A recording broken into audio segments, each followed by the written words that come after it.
Hi everyone, I am Reem Ganaim, the Executive Director of the Rotary Action Group for Peace and the host of the Together for Peace webinar. And today I am so excited to share with you about how Together for Peace webinar is rebuilding trust and cooperation through our global network of peace builders. So we're recording this video right after celebrating International Day of Peace 2020. And as we were reflecting on International Day of Peace, we were thinking about how we are shaping peace together in the world. We are so excited to be part of Geneva Peace Week 2020 to echo all your work for peace and capitalize on peace together. Rebuilding trust is one of the key elements to peace success and peace advancement, and for us to bridge the peace inequality.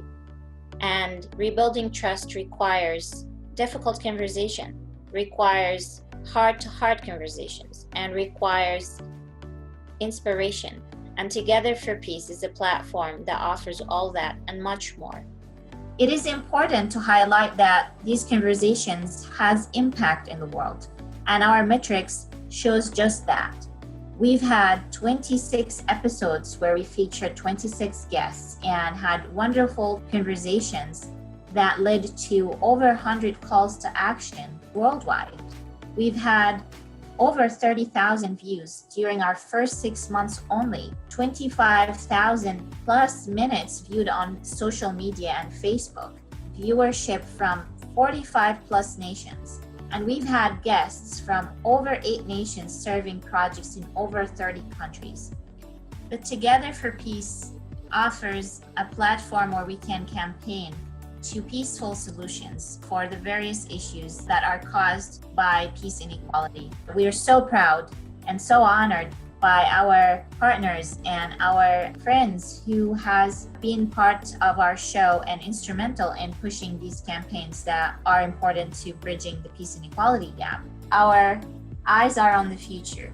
We want to continue to build the momentum for peace by growing our capacities for peace initiatives and projects to bridge peace inequality, to expand our viewership range and retention. Start a Together for Peace podcast, strengthen our presence on social media channels, and launch our season 3 with another 12 to 13 episodes in 2021. And of course, integrate corporate sponsorships so we can build the momentum together. We are intentional about closing the gap or reversing the trend of global peace inequality. Peace inequality is a serious problem. Peace inequality is where the most peaceful countries in the world continue to be peaceful, and the least peaceful countries in the world continue to deteriorate. And this gap continues to grow.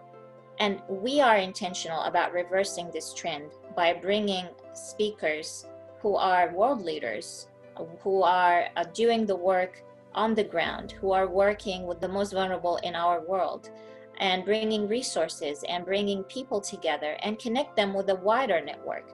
And in the process, we are awakening peace in people's hearts. We are enlightening people about issues that they thought could be out of touch. We are bringing those issues to their living rooms through inspiration, through storytelling. Many of us might think peace is a far-fetched goal. Peace is not possible. But we need to remember that peace happens around us every day. I believe in the greatness of our humanity. I believe in the power we each hold within our sphere. We all impact one another. We have the power to uplift people anywhere with a word, with a thought, with an act of kindness. Every time we do that, we are spreading and promoting peace. The idea of Together for Peace emerged once the pandemic hit, and we literally started thinking about it 10 days after the pandemic, after we were quarantined. And we thought we needed to elevate the stories of the most vulnerable. We realized that we can't put peace on the back burner. So we were intentional about bringing peace at the forefront and reminding our audience that peace is a priority for us. and it's a constant priority, and that the pandemic is in a way part of that equation, that we can't think of the pandemic as an isolated agenda from peace. There is a very important link between global health and peace. The most vulnerable communities came to mind when the pandemic hit. We started thinking about the refugees in the refugee camps who lack access to water and health supplies, and they are in crowded places. When we were promoting that we need to take action against the pandemic by washing our hands, by distancing ourselves, and by providing health supplies to and empowering our health capacity. So how can we think about advancing global health if we are not thinking about advancing peace? Refugees are a result of instability and a result of conflict, and just as much as climate change and natural disasters. So we need to be aware about those connections. We can't think of peace as an isolated agenda. Peace is a system. Everything impacts peace, and everything is impacted by peace. That's why global health and peace are connected, and the refugee example is just one of many. It is important to learn from the stories of people who created change in our world. The people we host on Together for Peace are personally heroes of ours. They are people we are inspired by. We are inspired by their work and by the actions they've taken to elevate communities and to elevate others. And they give us the recipe through their work and through their experience and through their wisdom of how they did it. So when you are inspired by great leaders, it's almost contagious. You want to do your part. One of our favorite things about Together for Peace is the breadth of its speakers and the topics they cover and the regions they cover. Our speakers vary from being professors to lawyers to peace practitioners to Nobel Prize nominees. We cover topics such as racial justice, good policing, human trafficking, the environment, entrepreneurship, economic development, education, law, history, and it happens in a comfortable sitting. It happens in our living room. In doing that, we are talking to guests as if they are friends, and they are. They become our friends in the process, and they feel comfortable to share more layers of themselves, as spiritual, personal, human, humble. It's amazing the amount of energy and wisdom and generosity of sharing that we tap into through that setting. I personally learned from my speakers, and one of my aha moments was from Mimiat Wasatali, colleague of mine, and he's a Rotary Peace Fellow, one of my heroes I interviewed on Together for Peace, and he is a specialist on water and sanitation, working closely with global governments through the UN, and he enlightened us that sanitation is peace because sanitation provides dignity. Those people that were sitting on the shores of the sea were actually using the beach as a toilet. And it was not one person, it was not two people, it was a lot of people. At that moment, it just hit me. And you know, water is life, sanitation is dignity. And at that point, I just thought, here's sanitation, here's dignity being put at risk every single day when these people have to wake up. When they wake up, their choice is to go on the banks of the sea. And I just realized, we know this, behind the numbers, there are real people. Their choice when they wake up in the morning is to go in the bush, or to go to the beach like those people, or to go to some other type of sanitation choice, which is really not healthy, puts their lives at risk, but it also puts their own dignity at risk. And that for me was the moment at which I felt this is much more than just a job, that something needed to be done. One of my favorite speakers is Steve Kalalia. He's the founder of the Institute for Economics and Peace. and the positive peace framework. For many years, we've defined peace as security. And that is associated with investing in militarization, with investing in our focus, or the way we approach the world is through fear. But what Steve emphasized is that positive peace is sustainable. And that means we can build peace, we can create the future we want. And he offered us the framework of the positive peace, where we can impact a peace through our business, through our government, through our relationships, through our information, through our respect for humans. First thing, you don't necessarily have to start with the best idea in the world. Okay, a lot of people think, the idea is good, everything else follows. But what happens is, if you're adaptable, you start with an idea which is good enough, it'll evolve and it'll work its way through. Okay, so that's the first thing. The second thing is perseverance. If you persevere, eventually windows of opportunity open up. But they only remain open for a certain amount of time. So if you see one of those windows of opportunity, jump headlong first through it. One of my favorite episodes is really of Carolyn Jones, who is one of my mentors and just an incredible human being and leader, a world leader, a Rotarian. We've learned so much from Carolyn about structural racism. We've learned from Carolyn about how we all have the capacity within us to overcome the injustice by being fully who we are, by being a better version of ourselves. Carolyn is the embodiment of living up to your potential and being unapologetical about who you are and the beauty within you, and to never believe the lies and the bullying and the oppression.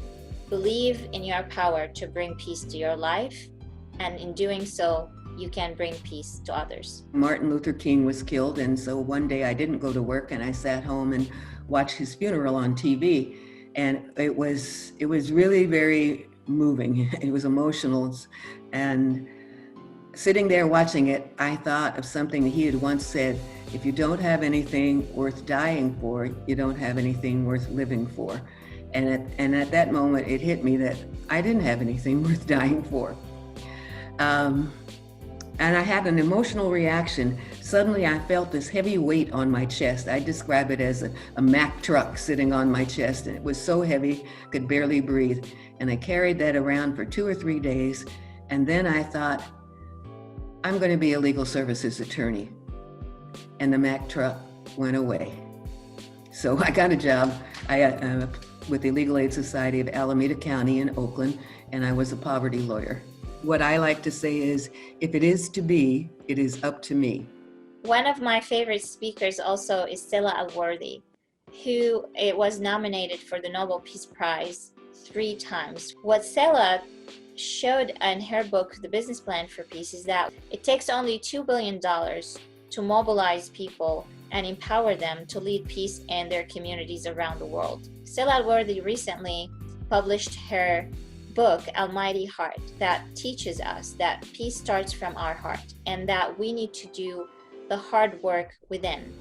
That was a very important message coming from someone who has advanced peace in practical ways. The first thing would be to take care of the nature around us and work with nature. That means if you can possibly find a piece of ground and grow some vegetables.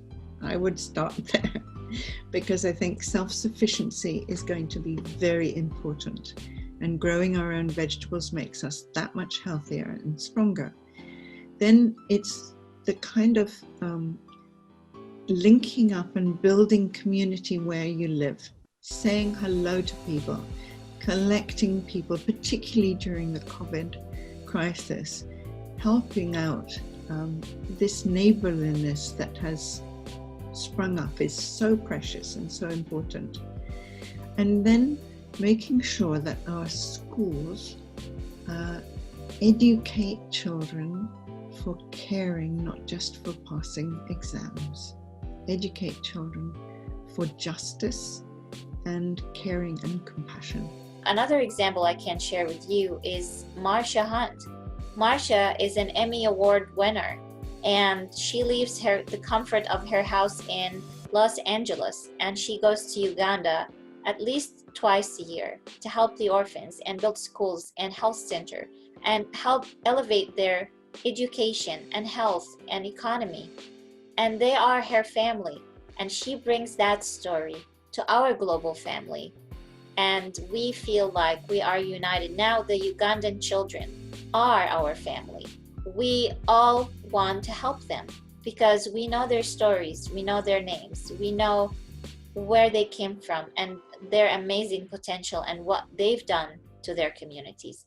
These are just a few examples of the countless examples we have in our Together for Peace episodes. I believe in our greatness, and I believe in the power we all hold to bring change. Like Mother Teresa said, peace starts with a smile. We can literally impact someone else by smiling. We can impact someone by giving them a compliment, or by sending a nice email, or calling someone who feels isolated now in quarantine. We have power to give, we have power to act, and our acts are not insignificant. Indeed, they are very significant. Imagine a million acts of kindness happening all at once. Imagine the ripple effect. Imagine people all feeling better because of us taking small actions. And imagine if those actions are improved a little bit more. Imagine if we take actions in our organizations. Imagine if we stand up to oppression. Imagine if we elevate children of conflict. Imagine if we are a platform for their voices. Imagine if you help your fellow human beyond what you thought you were capable of. And that's what Together for Peace is. Together for Peace is a place that reminds us of our greatness.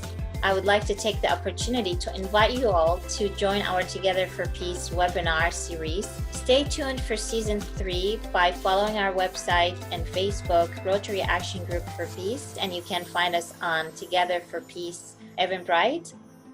Also, subscribe to our YouTube channel so you can stay connected. Since we are in Geneva Peace Week, you can not only be an attendee of Together for Peace and a participant, but you also can possibly be a guest. Thank you all from Together for Peace and from Rotary Action Group for Peace to all of you for the amazing work you're doing around the world. It is our honor to be part of that ecosystem for peace that we all pushing. And I can't wait to host you all in our Together for Peace living room. Don't miss the conversation. We look forward to seeing you there.